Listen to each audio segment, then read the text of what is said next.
Mae'n bleser aruthrol gen i gyflwyno yr Athro Antonella Sorace, sydd yn athro ieitheg ddatblygiadol ym Mhrifysgol Caeredin ac yn gymrawd yr Academi Brydeinig. Mae hi hawdurdod a'i disg yn cael ei gydnabod drwy'r byd ym maes dwyieithrwydd, lle mae'n tynnu gwybodaeth o ieitheg, seicoleg arbrofol, gwyddoniaeth gwybyddol ynghyd.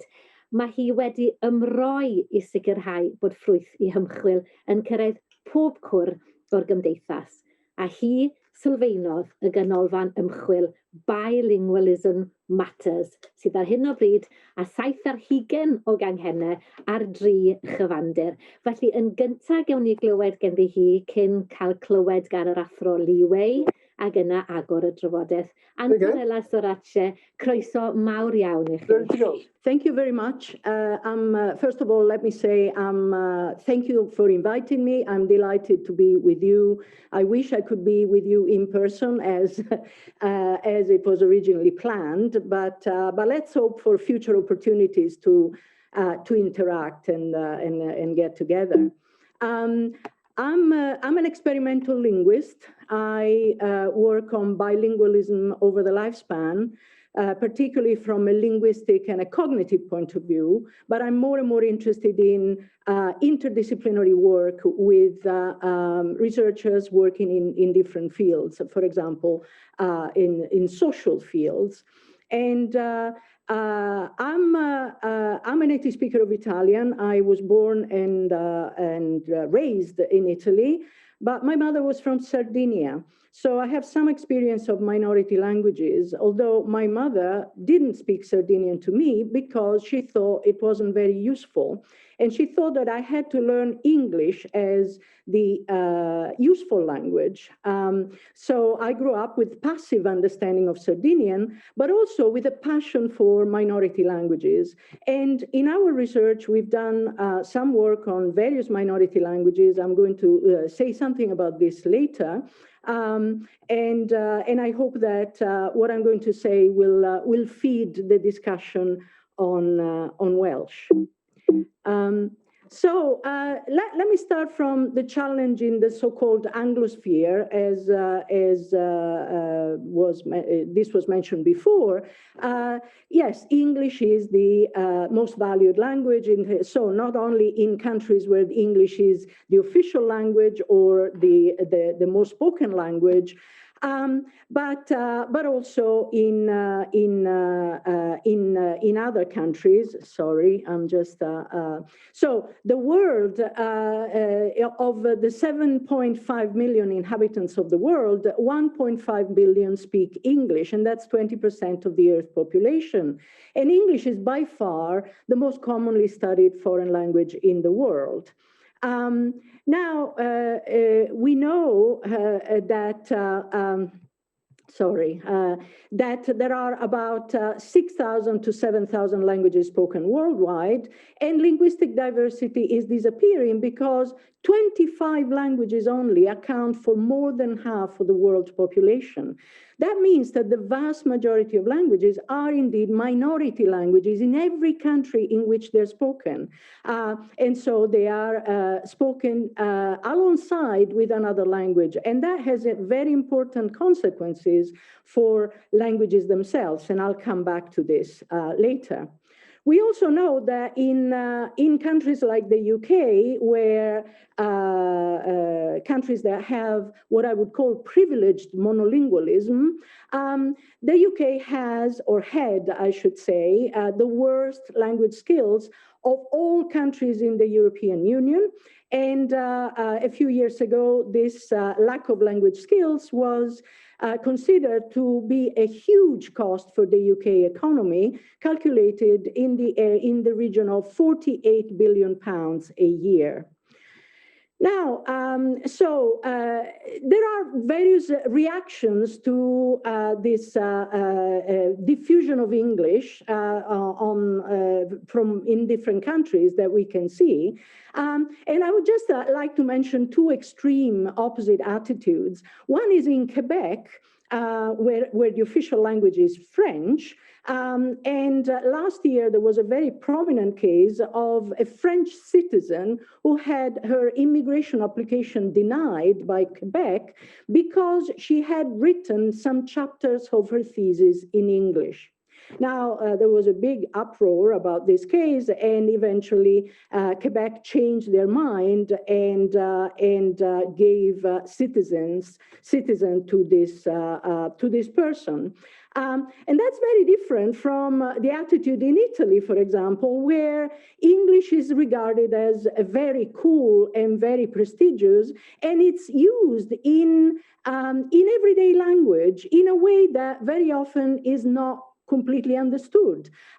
So, for example, people talk about, a new policy called spending review, where not even the politicians, actually understand, what that means. Jobs Act is another, the name of an Italian huge policy on jobs. Stepchild adoption, a new policy on civil unions and so on. So Italy has a passion to call things in English because there is this impression that, it sounds good. Now, let's therefore think about a moment about what makes a language useful. So clearly, instrumental, practical, economic value, this is what many people see, and that's what makes those 25 languages that that we mentioned before, the most widely spoken languages. But there are also social and cultural value. Obviously, bilinguals, knowing a language means understanding another culture, as was mentioned before. And that is a very important benefit. But I'm going to focus for a moment about the linguistic and cognitive value of knowing more than one language, because this is still what is not completely understood and sometimes is completely misunderstood. So what's the added value of multilingualism from a linguistic and a cognitive point of view? Clearly, we're not talking about intelligence, and this is one of the most frequent misunderstandings, that bilingualism makes children more intelligent. No, I mean, this is clearly not what we're talking about, but we're talking about, certain benefits that we can look at as an extra gear that allows people to perform more efficiently in a variety of everyday tasks in everyday life, for example, and benefits that go really stretch over the lifespan, not only in young children, but also in young adults who know another language or learn another language, and increasingly older adults, so benefits for aging more graciously. So from the point of language skills, and I don't go into the details of this research, there's no time about it, but just to give you a broad overview, knowing more than one language gives a natural understanding of how language works in children, for example. And I don't mean knowledge of rules, I mean a spontaneous, a natural understanding of how language works, given by the fact that there's more than one language in the brain. And therefore, a better understanding of, for example, the language of schooling. This is something that worries many parents and teachers, that if a child has another language or comes from another language background, then how can they do well in the main language, in the language of schooling? But that spontaneous tacit understanding of language also leads to better language learning skills. So my mother was worried that if I learned Sardinian, my brain didn't have enough space to learn English, which was much more, in her view, much more useful than Sardinian. But in fact, what we are discovering, we and other researchers, is that if you start from having two or more languages, learning a third language or learning a fourth language is actually much easier. And there are benefits that research has shown for perspective taking, or generally speaking, empathy. I know my colleague Li Wei is going to speak more about this in the following talk. But what I'm talking about is a better awareness that other people can have a different perspective. They can have a different point of view. And bilingualism, that starts very, very early in children, because children discover very early on that not everybody is bilingual. And And so they have to choose the right language depending on who they're talking to. And that means adopting the other person's linguistic perspective and understanding that it is possible to start from a different language, but more generally start from a different point of view. And it's difficult to underestimate the importance of this added benefit for today's society. And benefits have been found for the general control of attention. So cognitive benefits that have to do with the ability to handle conflicting information and paying attention to what really matters without being distracted by irrelevant factors or information that doesn't really matter. So these benefits have their origin from the fact that in bilinguals, both or all languages are simultaneously active. And so when you speak one language, you have to exclude or inhibit the others all the time. So this is constant mental juggling or mental gymnastics that goes on in the brain of all bilinguals. And that leads to a better control of attention in general, so outside the language domain, no matter what we do in everyday life. And some benefits have been found, actually benefits or differences about decision making. It has been found that, for example, second language speakers may be better at controlling heuristic biases when they make decisions that are based on emotional reactions. So they tend to be more rational in their decisions rather than emotional. I would like to say that all these benefits are still, obviously, they still need more research. So we can't say this is the truth and we don't need to know more. In all these cases, we need a lot more data and more research. But this is where what the research is showing at the moment. The main message emerging from research is that it doesn't matter which languages. It's the fact of having more than one language that matters. And so from this point of view, there are no more useful or less useful languages. So from this point of view, it's not just the instrumentally useful languages like English or emerging Chinese, for example, that are useful, but any languages. And this is a wonderful reason why all minority languages are important, and they should be seen as a reason to invest resources in all minority languages. We have to say that not all these benefits are automatic. And so these benefits are not always found in all bilingual children, for example, in all bilingual contexts, in all bilingual adults, because many other factors play a role. And this is where I'm going now, showing what factors may play a role. Because bilingualism is not an either-or dimension. It's a complex continuum conditioned by a multitude of factors that, in research, we don't fully understand. So, for example, what factors matter?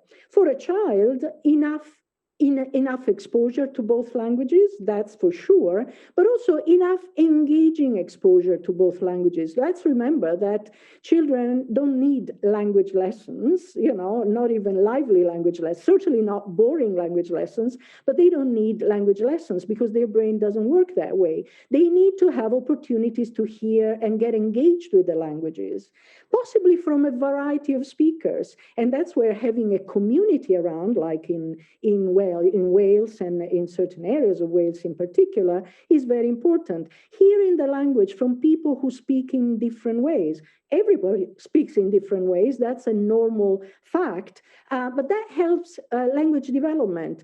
That helps a child to understand what is possible, what is not possible in the language. That helps to establish the boundaries of variation. And you need a community around of people who naturally speak in different ways. That's normal in monolingual acquisition. A monolingual child hears the language from young people, old people, men, women, different registers, different accents. But in minority languages, very often, because the communities are smaller, that variation is not there.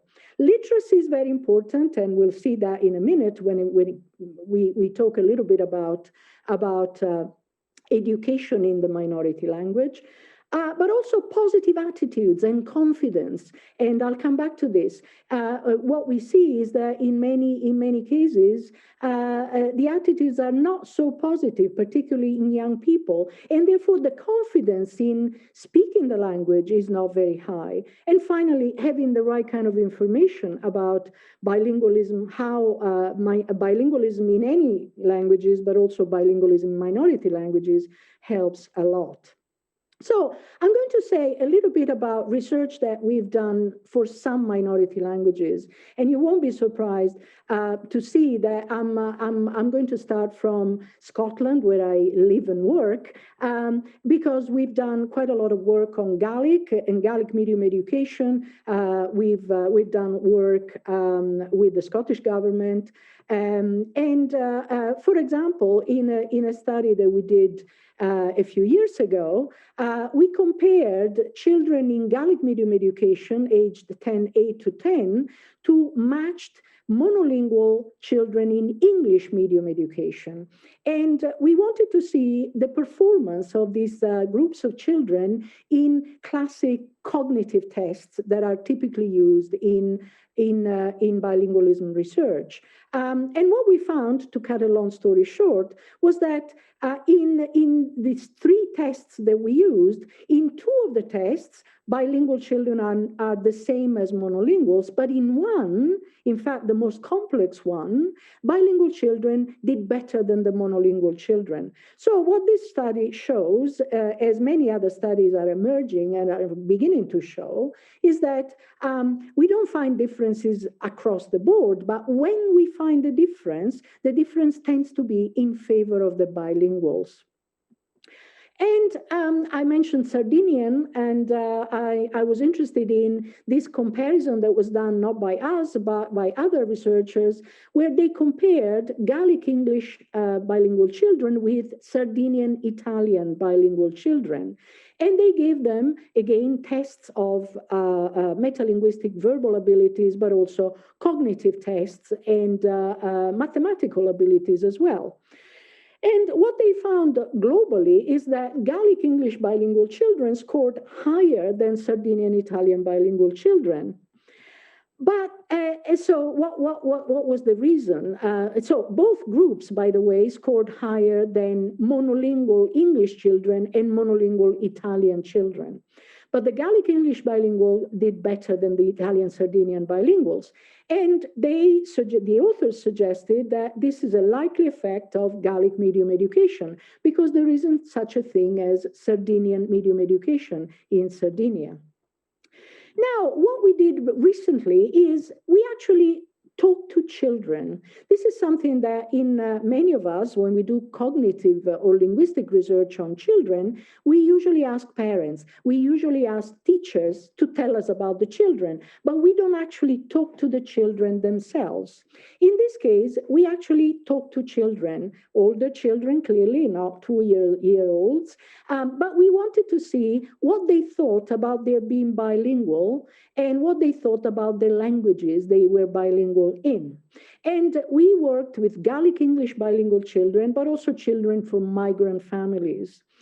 And what we found was that, and we also gave them a cognitive test and linguistic tests, the usual tests that are used by researchers in the field. And we found that children who scored higher, or highest, in fact, on these cognitive tests, tend to be from very supportive environments. Not only that, but they tend to have positive attitudes. And it was interesting for us to realize that sometimes parents and teachers thought that children had very positive attitudes. But when we talked to children, we discovered that that wasn't the case. So I think it's very important to actually talk to young people, talk to children in ways that they can understand about how good it is, that they're bilingual in particular languages. I'll come back to this. So this connection between positive attitudes and performance in linguistic and cognitive tests is very important. And it's something that, as I said, is underestimated in research. And finally, I want to say something about a study, that some studies that we did where we compared so-called home and new speakers of Gaelic. So home speakers of Gaelic are speakers who come from Gaelic-speaking families. New speakers of Gaelic are speakers who don't come from Gaelic-speaking families, but learn Gaelic through Gaelic medium education from the very beginning, from nursery. And we gave the usual bunch of tests to these, both linguistic and cognitive tests, to both home and new speakers. And we found no difference, broadly speaking, between home speakers and new speakers in knowledge of English. No difference, broadly speaking, between home speakers and new speakers in cognitive tests, except a trend that we need more data for in favor of new speakers. So that means that, new speakers clearly learn English very well. They learn Gaelic very well, and they also learn English very well. But in another study, we actually studied attitudes. Again, the attitudes of these young people. And we discovered that, of course, there are no negative attitudes in young adults compared to English towards Gaelic. They don't think that Gaelic is inferior to English, not at all. But they consider English more attractive and Gaelic more cultured. So English is considered as part of their lives in a way that Gaelic isn't. And given that the aim of the Scottish government and many people is for new speakers to eventually, when their time comes, to speak Gaelic to their children, so to contribute to intergenerational transmission, what we have to ask ourselves is whether these new speakers will, in fact, contribute to intergenerational transmission of Gaelic when Gaelic is not really part of their lives. And this is what brings me to my last point, the fact that languages change. So minority languages, all living languages, actually change when they are in contact with another language. And the change happens in both directions. So if in Wales, I mean, as I'm going to show in a minute, Welsh is changing, through bilingualism, but also English is not the same English spoken in elsewhere. This is absolutely normal because in bilingual communities, what happens is that there are usually smaller communities, as I mentioned before, so less variation among native speakers of the language, and people talk with other, majority language speakers, other minority language speakers with different levels of knowledge of the minority language, and they tend to align with themselves. They tend to prime each other.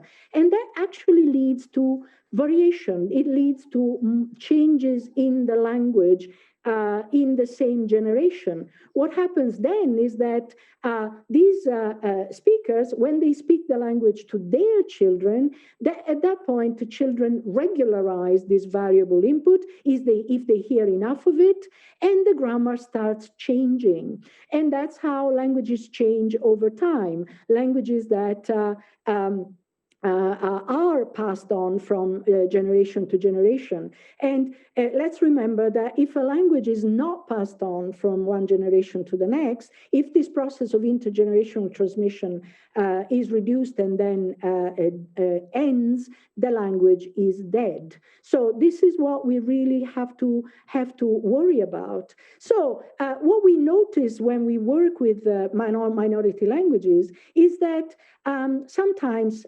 embracing the fact that languages change through contact with other languages is not very well understood. And in fact, there are people who resist the fact that languages change. If I had time, but I don't want to use too much of my time, I would show you this wonderful video that was shown in an article about Welsh.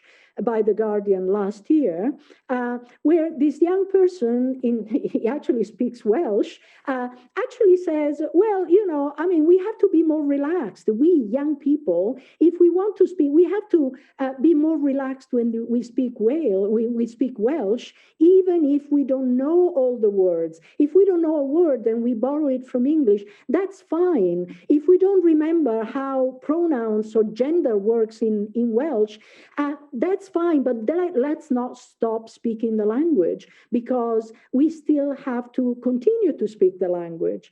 And embracing language change, again, I'm quoting, from that article, but there is much more evidence about that. People talk about, Wenglish, and this is a quote: "My father's side of the family, who are all first language Welsh, really believe in the language, in the preservation, and don't like the Wenglish some speak. They're very traditional. They use quite academic words. They feel very distant to me. It sounds like Lord of the Rings when my dad speaks to his brothers. There are many myriad ways in which to be Welsh." And the interesting observation that the internet has liberated the language in a way. So the new social media, the way that minority languages are used through social media, in a way, it's more liberated, it's freer. It's not anchored to a way of looking at the language the way it used to be spoken by our grandparents. We can't actually preserve the language that way, because, as I said, it's absolutely normal that languages change. And so, as the quote on the right says, there is a wide continuum of Welsh speakers. And so if we want to increase confidence of speakers of Welsh, as well as many other languages, we have to be a lot more relaxed. We have to accept and embrace the fact that languages change. And this is, what we notice when we look at policy in some cases. Policies on language revitalization, these policies are sometimes not really connected with the community of speakers. We see this in part with Gaelic, but with other languages as well. And this connection is essential, as we said, for intergenerational transmission.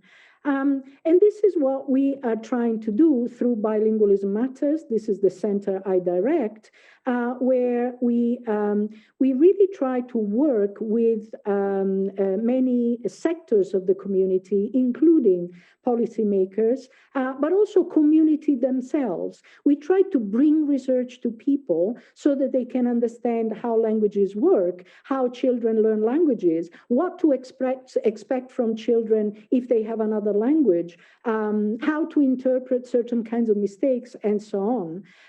So we have a large international network of branches in 3 continents that allows us to compare not only research and join research forces, but also to compare good practices in public engagement and in talking to people. So I want to stop here now. I want to thank you for listening, and I'm really looking forward to questions and comments. Thank you very much. Wel, diolch yn fawr iawn I chi, Athro Sorace. Oedd hwnna yn, wel, mae di rhoi gwerth oriau maith o gnoi cil I ni yn sicr. Rhai ffeithiau trawiadol fyna, yr un ar y cychwyn ynglyn â faint o gost yw hi i'r economi. 48 biliwn, dwi'n meddwl bod chi wedi sôn, o'r math yna o ffigwr yn siarad gyda'r rhai, ond gyda'r nifer sydd yn y gynhadledd hon heddi, dwi'n meddwl, o'n i'n cael yn denu at yr pwyntiau pwysig na chi'n gwneud ynglyn ag agwedd. Hwna'n rhywbeth I ni'n sicr, bawb ohono'n sydd wedi ceisio dysgu iaith I rywun arall. Pa mor bwysig ydy meithrin yr hyder yna, falle'n fwy na'r cywirdeb, a falle dyna un o gamgymeriadau y gorffennol. Wel, fyddwn ni'n cael cyfle I holi cwestiynau maes o law, ond nawr dwi'n gallu gweld yn y stamp fach ar dop y Zoom bod yr Athro Li Wei wedi cynnau ei gamra. Mae ynte yn athro ieitheg gymhwysol yng Ngholeg y Brifysgol yn Llundain bellach. Mae ei waith e'n cwmpasu agweddau lawer ar ddwy ac amlieithrwydd.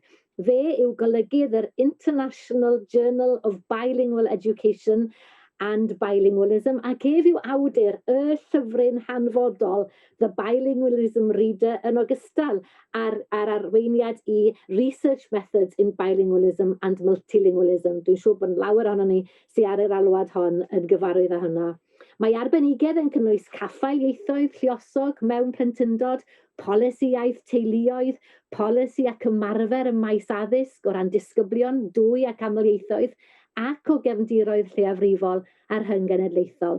Mae hefyd wedi astudio manteision dysgu iaith ac effaith hyn ar wybyddiaeth cymdeithasol a chreadigrwydd. Gyfeillion, mae gwledd arall o'n blaenau ni, felly gyflwynau'r awennau nawr atoch chi, yr Athro Li Wei, gyda diolch yn fawr. Thank you so much for that very generous and kind introduction. Good morning, everyone from London. I'm so grateful to be here with you at this very exciting event. I'm really thankful to the organizers for having me at this exciting event. Wales has contributed so much to our understanding of bilingualism, to bilingual language policies and education policies, but also to the research on bilingualism and multilingualism. I certainly have benefited very much from interactions with colleagues in Wales, and I'm sure we'll all continue to learn from the Welsh experience. Antonella set this scene beautifully for today's conversation with everybody. I'm going to follow on from what she has outlined there and talk a bit more about multilingualism and the impact of multilingualism and the multilingual experience on social cognition in particular. Let me just see, I hope it doesn't just appear line by line. Oh, it does. Okay, I'll just continue to bring all of this out first. As we already heard from Antonella, the research on cognitive benefits of bilingualism has a tendency to focus primarily on the executive control, on memory, on attention, and various other aspects of cognition. And that's, of course, very, very important. And Antonella also outlined the developmental benefits, health benefits for later life, as well as educational benefits, although educational benefits in particular still need to be further explored there. Now, I'm going to look at the impact of bilingual and multilingual experience on social cognition in particular. Again, it's mentioned in Antonella's introduction. Social cognition really is about the perception and understanding of other people in context. It includes attitudes, prejudice, stereotype, identity and identification, self-concept, discrimination, persuasion, etc. It also includes context-sensitive behavior, as Antonella talked about in terms of decision-making.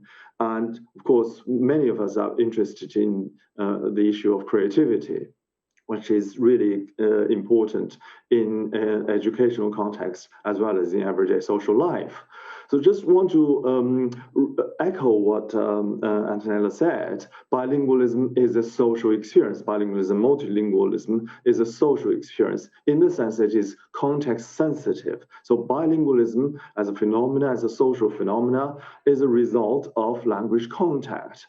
Of course, language contact is the users of different named languages getting into contact with each other. Languages themselves don't move with the speakers and users of those languages move and get into contact with each other. Users of different named languages get into contact for different reasons, and not always for good reasons, because there is a real crisis in the world that's happening even now, and that got people into contact with each other for rather traumatic and sometimes very depressing and life-threatening reasons too. So the different experiences of language contact and different situations, the causes of language contact, of course, led to different kinds of bilingualism. Historically, language contact tended to be caused by conflict, poverty, and persecution indeed. So the naming of languages is a political act with very serious social consequences. And in the field of language policy and language planning, people talk about status planning. So some languages end up as the national language or even international language with social and political prestige. Others become minoritized, and Welsh is one of those languages being regarded as a minority language, but it's a minoritized language. Bilingual behavior is also variable and context sensitive, in the sense that no two bilingual user uses their languages in exactly the same way all the time. So there are a whole variety of factors that affecting the individual experience and the bilingual behavior that comes out of that. Birth order, gender, family structure, community structure, social status of languages, their education level, employment, health conditions, and also whether they use it at home or in the community, or different languages at home, in the community, at school, at work, with different addresses on different topics, through different communicative channels and for different purposes. So it's really variable and context sensitive. So the question then is, how does variable context-sensitive bilingual experience, including variable and context-sensitive behavior, affect social cognition? That's the kind of research question that I'm particularly interested in, or myself and my colleagues in our group are particularly interested in. And we are interested in a specific language behavior, bilingual behavior, called known as code switching. There are other terminologies for it, but it's basically mixing and switching between different languages, between different named languages. Now, the reason being, first of all, it's a common phenomena, but it is also a phenomena that people have been having rather negative attitude towards. I'm going to come to that in a minute. So basically today, I'm going to tell you a bit of the findings from a series of experiments and research projects that I've done with a number of colleagues on the impact of code switching on empathy, tolerance of ambiguity, and creativity, these three aspects, specific aspects of social cognition. Now, why focusing on code switching as the bilingual behavior that we're interested in? Well, the psycholinguist or psychologist François Grosjean, who worked a great deal on bilingualism and bilingual life, proposed a model of language mode. Bilinguals and multilinguals can move between a monolingual mode, where they can behave as if they are bilingual, they're monolingual, because they are producing and processing one language at a time, or a bilingual mode, where they actually use both languages simultaneously and most likely to mix their languages. Again, going back to the bilingualism and bilingual behavior as a social experience argument, some bilinguals can behave as if they were monolingual by using only one of their languages they know. And how do we tell whether a person is bilingual or not? Clearly, we don't have that label written on for it. Only when we hear the person speaking two or more languages simultaneously, we have real evidence to say that person, oh, I know that person is bilingual because he or she is actually mixing those two languages together. And that's really a very interesting fact. So that's the basis why many linguists argue that code switching is the defining feature of being bilingual. That said, code switching has received relatively little attention from cognitive psychology of bilingualism, especially psycholinguistics of bilingualism. Most of the existing work is on differentiation, separation, and deactivation, how bilinguals separate and differentiate their languages. In fact, the ability to differentiate and separate their languages is quite often held as the benchmark of their so-called bilingual proficiency or bilingual competence. But I said earlier, some bilinguals can behave as if they were monolinguals by using only one of the languages they know. Some because there are different types of bilinguals. For some, separation is never a possibility nor a need. Many bilinguals have been born and brought up as simultaneous bilinguals, and they've never had a monolingual experience. Separating the languages is simply not part of their personal social experience, and they don't have that need to do that either. Well, Hugo Bettins-Bearsmore, who worked in Welsh and in fact educated in Aberystwyth, wrote the article "Who's Afraid of Bilingualism" in the 80s. He talked about parental fears, school fears, cultural fears, policy fears, socio-political and ideological fears. But those fears were not about having different languages, having two or more languages, not about bilingualism in general, not just about having or knowing different languages, but specifically about mixing and switching between them. In fact, society has come to a point where we do accept, in fact, we celebrate bilingualism and multilingualism in a general way. Having multiple languages is good for you, and we've heard so much about that. And we have events and festivals celebrating bilinguality and having the ability to converse in different languages. But when it comes to mixing and switching, it's still a no-no. There is linguistic purism, one language at a time. That kind of ideology is an alternative version of a monolingual ideology that is still at work. Now, code switching depends on context. In some cases, people are born into a multilingual family or community. That's very different. Their experience with the languages would be very different from learning additional languages later in life, either through school or through migration and other channels. Or living in a multilingual environment as opposed to one language only or one language at a time kind of environment. Another context that needs to be considered is the topics that people are talking about, the addressee and participants that are involved in social interaction, and the physical and psychological setting they find themselves in also affect the way people mix and switch between languages.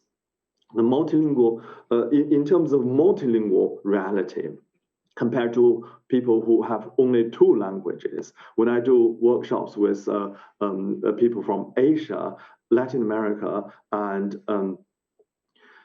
Africa especially, when I say, in this room, who are bilinguals? And they all look at each other and say, what do you mean?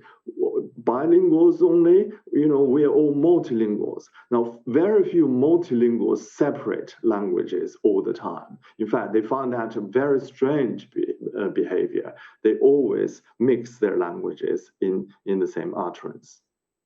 So I'm going to move on to some of the research on code switching. Well, there's been a great deal of research since the 70s, in fact, mainly by sociolinguists looking at variable behavior of languages.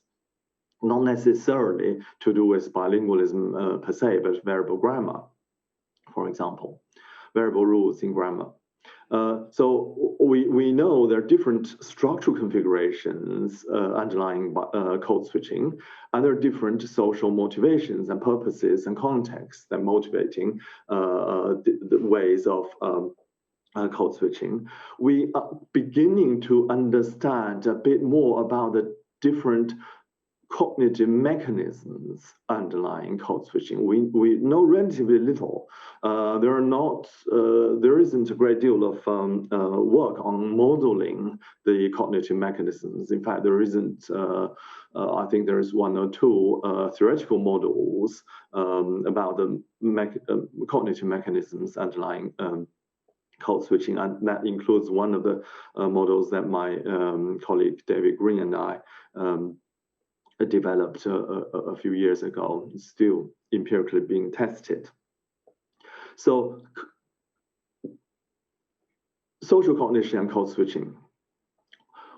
In the last few years, myself and my colleagues have been looking at certain aspects of social cognition to a series of studies looking at the effect of code switching or habitual code switching, or habitual code switchers' social cognitive capacity in terms of empathy and tolerance of ambiguity. These are two different aspects of social cognition with my colleague Jean-Marc Meddwl, also essentially a second language acquisition specialist, but interested in different aspects of social cognition. So empathy, I've got lots of details here, but basically is the ability to turn into how someone else is feeling or how they might be thinking. So it's a kind of changing position of thinking, if you like, and Antonella mentioned this as well. In second language acquisition, learners with higher cognitive empathy has been shown to have better attainment, and vice versa. So there are some really established studies that Jean-Marc brought into this thinking. So we use the standard instrument that Simon Baron-Cohen and others developed in terms of standardized tests of cognitive empathy. So just give you a quick summary of the findings. So we tested a very large sample of multilinguals. We don't compare, in all our studies, we deliberately avoid comparing bilinguals, multilinguals with the so-called monolinguals. First of all, we find it's harder to define monolingualism and the monolingual.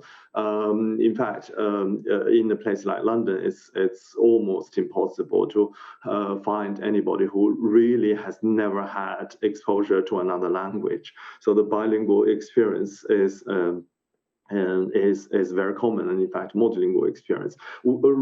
Instead, we compare different types of bilinguals and multilinguals, especially those who habitually switch between their languages and those who keep their languages apart. So participants, knowing what we found in this study, using both a standardized questionnaire and the cognitive empathy test, participants who know more languages did not score higher on cognitive capacity than those who know fewer. So simply knowing more languages alone does not really enhance cognitive empathy. But participants who use multiple languages more frequently scored significantly higher on cognitive empathy. So they need to really keep the languages going at the same time, and that brings the real benefit. Simply knowing them without using them is not going to show any benefit. Participants who habitually code switch between multiple languages showed a stronger effect on cognitive empathy than mere proficiency in multiple languages. This is the exact kind of finding we really hoped to find. Of course, separately, Jean-Marc Meddwl and others investigated code switching and emotion as well. So there are other social cognitive aspects there that code switching can really benefit. So that's one of the studies. Moving on to the issue of tolerance of ambiguity. It's a tendency to perceive ambiguous situations as desirable rather than threatening. So we often face choices and situations where we really have to make a choice, and the choices are not necessarily straightforward to us. So we face these conflicting, competing, ambiguous situations and choices that we have to make. Now, some people find that really hard. They find ambiguity particularly threatening, in fact, and that relates to certain cognitive traits, personality traits of openness, rigidity, and other features.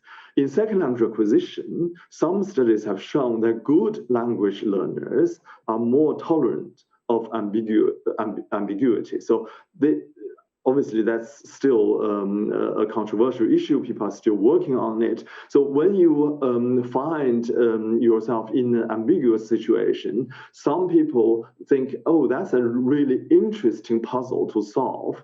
And therefore, they have more desire and they're more motivated to go into understanding and solving those problems. And those happen to be people who are prone to be more motivated in learning new languages, and they tend to be good. They tend to have better outcomes as language learners, as some studies show. Not all those studies have shown that. So we used, like the other project, we used multilingual language use questionnaire to identify the participants. Again, we are really interested in both the frequency of code switching and attitudes towards code switching. So I was very pleased to hear Antonella talking about the importance of attitudes as well.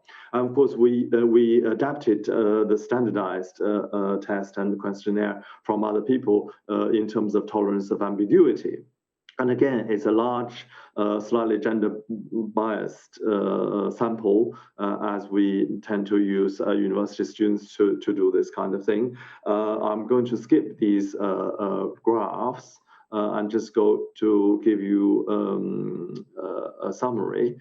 Participants who know more languages did score high on tolerance of ambiguity. But interestingly, it's not our results at least showed that tolerance of ambiguity is not related to language proficiency, nor is it related to the frequency of code switching. That was not quite what we anticipated or we hoped to find, but that's science. But tolerance of ambiguity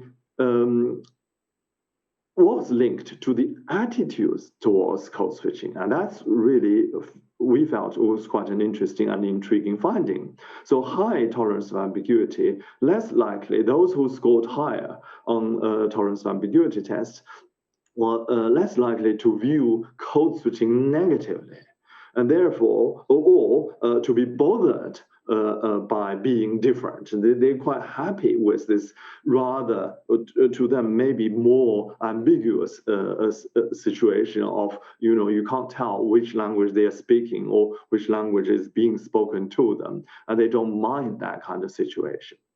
So that's really very interesting.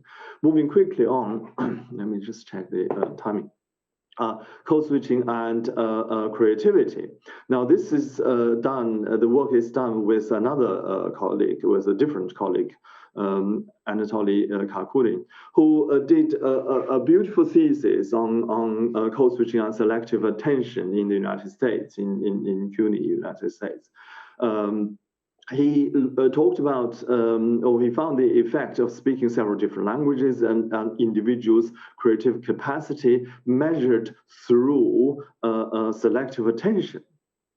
Now, he made an interesting claim built on his experiments, that because habitual code switches where multiple languages are simultaneously activated may hinder selective attention, as he found in his doctoral work. Therefore, they may have a negative impact on creative performance, because in the standard cognitive psychology literature, selective attention is a very important contributing factor to creativity or creative capacity. So that's a logical claim. But when I heard and read his work and heard him speaking at a conference, I not quite challenged him, asked him some questions, and we then decided to collaborate and work together. And we did this work while he was in UAE. So we studied the performance of 166 multilingual college language users.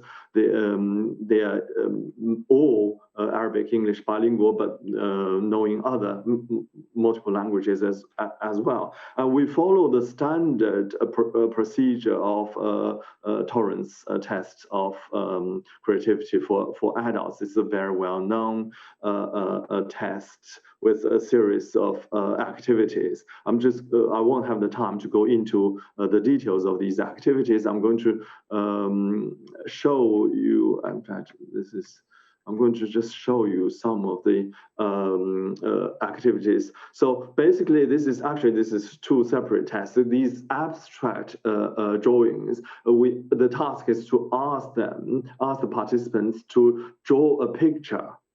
And these abstract images are given in these blocks in the squares, and we ask them to draw pictures. And those who scored really, really highly on code switching and creativity tests come up with this kind of drawing as well. They're literally thinking outside the box. Yeah, these are just some examples there. Another test is a standard part of the standard Torrance creativity test is giving you 9 triangles, again asking people to draw a picture or draw an image. And very often people try to link them together internally, whereas multilinguals are found to be much more creative in the external sense. They really literally go outside the boundaries and come up with these. These are just the outstanding, really interesting examples of the creative work that some of the subjects came up with. So the study did review both effects. In fact, again, it's part of the science, I guess. Habitual code switchers perform less well in some of the selective attention tasks, but at the same time showed better creative capacity. Specifically, code switching for special communicative purposes were found to have a negative effect on selective attention tasks, but not for creativity. On the other hand, different types of code switchers, again, this is individual variations, individual experiences with their languages. Code switching induced by particular emotional stage or by lack of specific vocabulary in the target language appear to relate to increase in both generative and innovative capacities as measured by these tests. In other words, different types of code switching and code switching experience lead to rather different and interesting complex results. So again, because of time, I won't really go into the detailed discussion and reasoning of these, though just want to highlight that those individuals who code switch to say something unusual do not suffer from limited selective control either. So it's really nuanced picture, even though it's a relatively small sample. We thought at the time, 166 people going through the test is quite a large sample, but because of the variable code switching experiences they have, it became a rather a small sample to show all the variations and differences. It's really, really interesting study and really gave us a lot more thought. And we are beginning to do some experiments in Russia. Again, I don't have the time to go into further details. I'm more than happy to share the slides, of course. I just want to conclude rather quickly. Code switching is still feared even by people who are bilingual and multilingual. Is it causing confusion in young children? Is it an indication of poor linguistic competence and poor cognitive control? These are very common questions. They are asked to me and other colleagues when we do workshops and seminars with both researchers and practitioners and just families of bilingual children. Code switching, the defining characteristic behavior of bilingual speaker has not been systematically studied in cognitive psycholinguistic research. Not enough, certainly not enough work. So we have tried to investigate the consequence of this really context-sensitive, but also individually variable behavior and a social experience on social cognition of multilinguals, and looking at the relationship between code switching, empathy, tolerance of ambiguity, selective attention, and cognitive creativity, partly to counter the negative views of code switching by educators and by others. Of course, further research is needed to examine other aspects of social cognition, both the impact of code switching and the impact of bilingualism, multilingualism in general. Of course, we also need better models of the cognitive control of bilingualism, especially the cognitive control of code switching, this really key behavior that does not focus exclusively on separation, differentiation, deactivation, inhibition, and all the rest of it that's been talked about a lot more. Moreover, individual variations need to be taken into consideration very seriously and investigated more systematically. Going beyond comparisons between monolinguals and bilinguals and recognizing the diversity of bilingual and multilingual language users and the ecology of the different types of bilingualism and multilingualism. Thank you very much. Wel, diolch o galon I chi, Athro Li Wei, am y sgwrs ryfeddol hwnna. Mae yna nifer o gwestiynau wedi'n hyreddu rhywsyd drwy'r cefndir yma. Ond falle gallai ddechrau gyda gofyn un cwestiwn I chi. I wonder if you can comment on the fear that is perhaps behind some people's reluctance to give this code switching, the mixing of two languages, the green light, when one language is minoritized, for example, of course, in a Welsh and English context. If we can start with that question to you, Li Wei. Oh, did you? Thank you.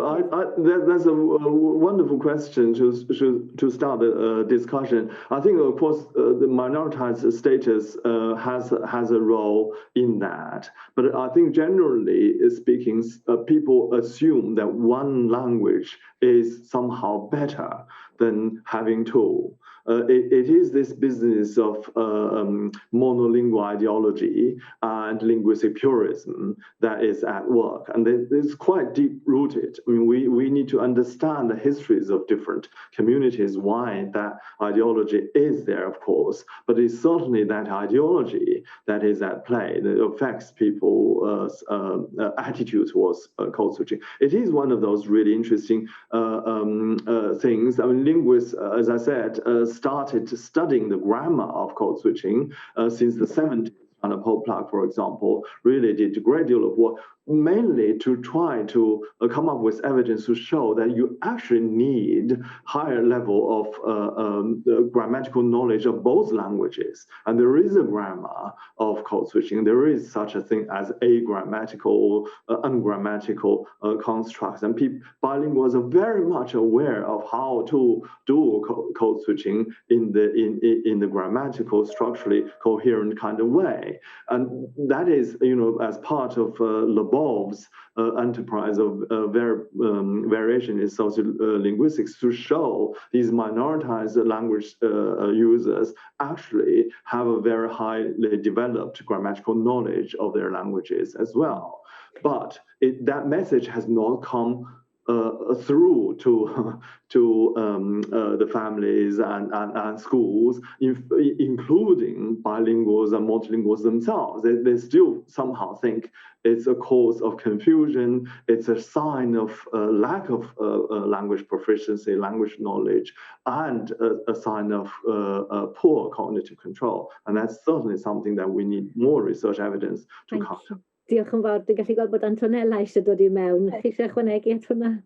Thank you. Can I just add the two things? Yes, I mean, as Li Wei was saying, I mean, we deal with all the time, with parents and other people who worry about code switching. But we know from research that code switching actually has a grammar. And so there are rules of code switching that children learn very early on. So it's not random behavior. And this is something that we definitely need to clarify to people. But I would also like to say that, the attitudes towards code switching, clearly depend on the environment, right, where the minority language is. So if we're talking about a rigid, what we can say, diglossic environment where the two languages are totally separate, and that tends to be the environment in Sardinia that I mentioned before. So Sardinian tends to be spoken only at home and Italian outside the home. And so mixing the two languages is the no-no. And, it's not because the languages are rigidly separated. And not only that, but people on both sides are afraid that mixing would ruin the purity of the minority language on the one hand, or the capacity to speak good Italian on the other. And so, there's this double worrying compared to other settings where the two languages, using both languages is regarded as more normal. So the languages are not rigidly separated and they can be used in different contexts. And that has also important implications, as you were saying, about for, these cognitive effects, because if you are in a diglossic environment, you do have to inhibit the other language because it's not welcome, right, to mix the two languages. Yes. But if you are in an environment where everybody speaks both languages everywhere, that is not necessary so much. And so, we don't see these effects on selective attention or inhibitory control because people do it less. This is fascinating, and I know there'll be a lot to develop from here. Perhaps we can do that in the sessions later on education and how we present, especially the minority language in schools. But another question has come in. This one's for you, Professor Sorace. You've identified confidence as key to bi and multilingual development. Could you comment on societal misunderstandings and perhaps fear of other languages and how this might impact on confidence to learn languages in school? We're sort of more or less in the same field, only slightly different. Yes, well, thank you. It's obviously a very good question, and a question that we've been doing quite a lot of work on, because as I said, we discovered that when we actually bother to talk to children, and we know that talking to children directly is more difficult than talking to adults, and we can't use the same methods and so on. But we get very, very good insights from children and young people. So we should do it more. But I think that, yes, confidence has to do with feeling relaxed about using the language in ways that are not regarded as bad. Mm-hmm. And this is what I was trying to, say. And we see this in different contexts where we have minority languages or, minority languages in particular. So if young people are afraid of speaking badly or not correctly or not in a way that should be, then they prefer not to speak the language, and that has repercussions from the point of view of keeping the language alive, having the language as part of their lives. This is what we discovered in our recent studies. Gaelic, yes, they learn it very well, they speak it very well. They can they can use Gaelic, no negative attitudes. But what really matters for their lives is in English. And so when the time will come for them to decide whether to speak Gaelic to their children, the question is, will they feel confident enough to speak the language to their children? And I suppose that part of that confidence comes from not being corrected all the time. But then in the back of my mind, there is this question. So at what stage then does that confidence turn into better fluidity, better? Well, yes. These are questions, but this is not, it's not my turn. There are other people here now. So And we should People are saying, yeah. we should understand that the languages, as I said, languages change, and that's normal. So, no lively language is spoken in exactly the same way as 2 generations ago, and so on. The language changes, and we should embrace that. Yes, if I just throw in here a plug for a book, latest book by Professor David Johnson, where he goes after David ap Gwilym, who is the most adored poet ever, sort of 14th century, and realizing that he used the French and English words in his poetry that we've come to completely accept as Welsh words by now. So of course language changes. Here's one, thanking you both for wonderful presentations, but particularly to you, Professor Wei, I was wondering if there is any difference between code switching in individuals coming from the collectivist or individualistic cultures, especially with regard to empathy and tolerance. Yes, this is a very interesting, intriguing question. I saw it. I was going to type out my answer. There isn't any research, as far as I'm aware. I guess the dichotomy proposed by Hofstede and others in terms of collective and individualist culture has been critiqued over the decades. It's not necessarily accepted as the model to differentiate different cultural practices. I think it's really depending on how you view cultural traditions as opposed to everyday individuals' behavior. I mean, you can find all sorts of counterexamples from Asia who may be assumed to come out of a collective cultural tradition, but actually are very individualistic in their everyday behavior. So it's a complex issue there. But as far as I know, there hasn't been any research specifically on empathy or tolerance of ambiguity from different of people from different cultural background. But it's a worthwhile question to consider. Diolch yn fawr. A cwestiwn I chi, Antonella Sorace, could you say something more about that work on how the new speakers, as opposed to the home speakers, were showing some perhaps better or improved cognition? Didn't quite catch that from somebody. Yes. Again, what we found in general is that new speakers and home speakers are very similar in their performance. So to be clear, sorry to interrupt, the new speaker then is somebody who would be immersed in a second language, in another language, in a schooling situation, and not speaking it from home. This is the typical situation of Gaelic medium education in Edinburgh, for example, where Gaelic is not widely spoken at all. But Gaelic is taught in some schools, and the majority of the students, families who send their children to these schools are not Gaelic-speaking families. So the child is fully immersed in an educational environment where everything is taught in Gaelic. They do learn Gaelic very well, and they have, positive attitudes and so on. And compared to, students in English medium education, their knowledge of English doesn't suffer. Their knowledge of Gaelic is very, very good. So generally, we find similarities, which is reassuring, right? Because, some people think, these students, will they learn, will their English suffer and things like that. So it doesn't suffer, but we discovered that from the point of view of attitudes, again, there is a difference between particularly in home speaker, in the new speakers, in the new speakers, right? And so, that is what I think we should really reflect on. Not because Gaelic speaking medium education is very successful. But if one of the aims is to ensure that there will be more speakers, therefore a larger community that is able to pass on the language to the next generations, Yeah, defining the speaker as the passer on of the language. This is fascinating stuff.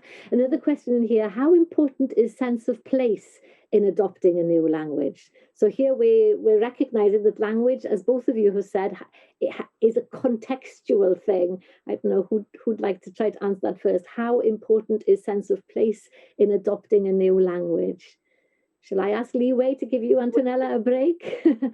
Well, thank you. I guess, it's a really important question about identity and identification, of course, a sense of belonging in that sense. But I guess also, it's a question of physical place and the social place, how you feel your position in society, in the new community. As you feel, you're being marginalized, minoritized, then I think it is harder, but in the meantime, you probably have more desire to adopt a new language in order to expand and change your social position.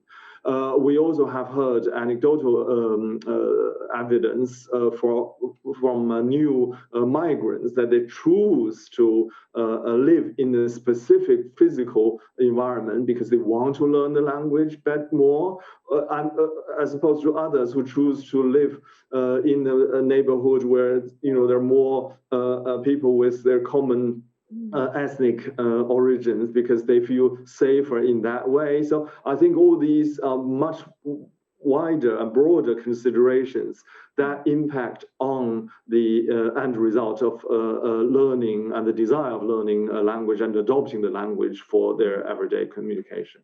Diolch yn fawr. A byddai'n ofyn i chi, Antonella, i gael y gair ola cyn bod ni'n gofod cloi y sesiwn. Ryw ymateb i'r cwestiwn hwnna, efallai?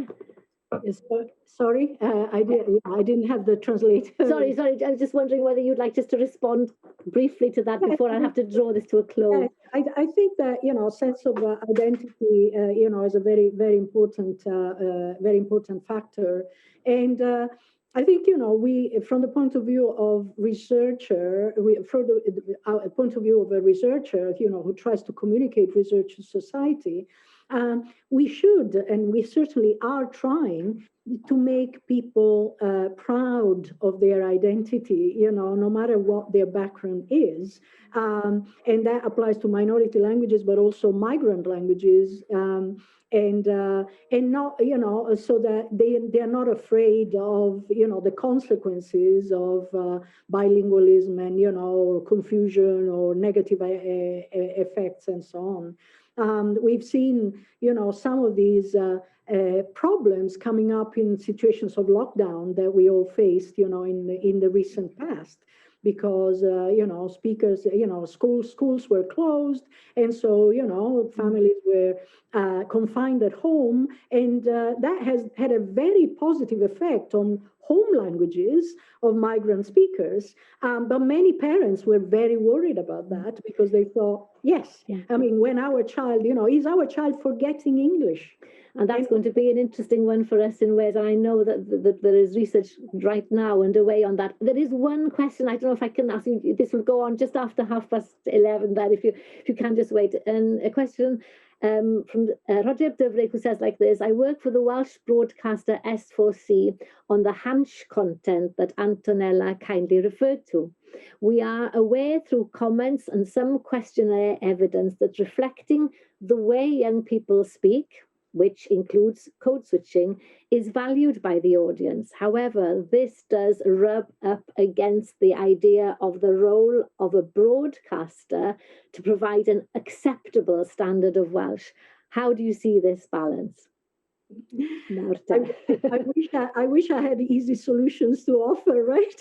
I mean, this is clearly an issue that, requires us to talk to one another and share, not only information, appropriate information, but possible solutions. I think, ultimately we have to deal with the fact that all lively languages have a range of uses, a range of registers, so there may be, more higher registers that, are expected in particular places, and more relaxed registers, that are perfectly normal in other places. And a good speaker, can switch from one register to the other, and can adapt. That's another aspect of empathy, right? Can adapt to a particular area, a particular place, a particular type of people that they are communicating with. And they can actually move along that continuum. I think, if people have that kind of information, that would improve attitudes and encourage the use of the language. Diolch yn fawr iawn. Falle bod hwnna'n lle perffaith I fi eich atgoffa chi bod yna gerdd yn glwm ar gynhadledd hon o'r enw addasu, sef adapt, gan Rufus Musaffa. Fydden ni'n annog chi gyd I edrych ar y gerdd honna ynghyd â'r holl gerddi eraill. Wel, gyfeillion, mae'n rhaid I fi ddrwyn y drafodaeth I ben gan ddiolch o waelod calon I chi'ch dau yn Llundain ag yng Nghaeredin am roi gwledd I ni bore yma. Pwy a wyr falle bydd na iaith Zoomeg yn datblygu dros amser, iaith sydd yn golygu bod dim syniad gyda ni lle mae llygyd neb yn cwrdd, ond mewn ffenestri bach ar draws y sgrin I gyd.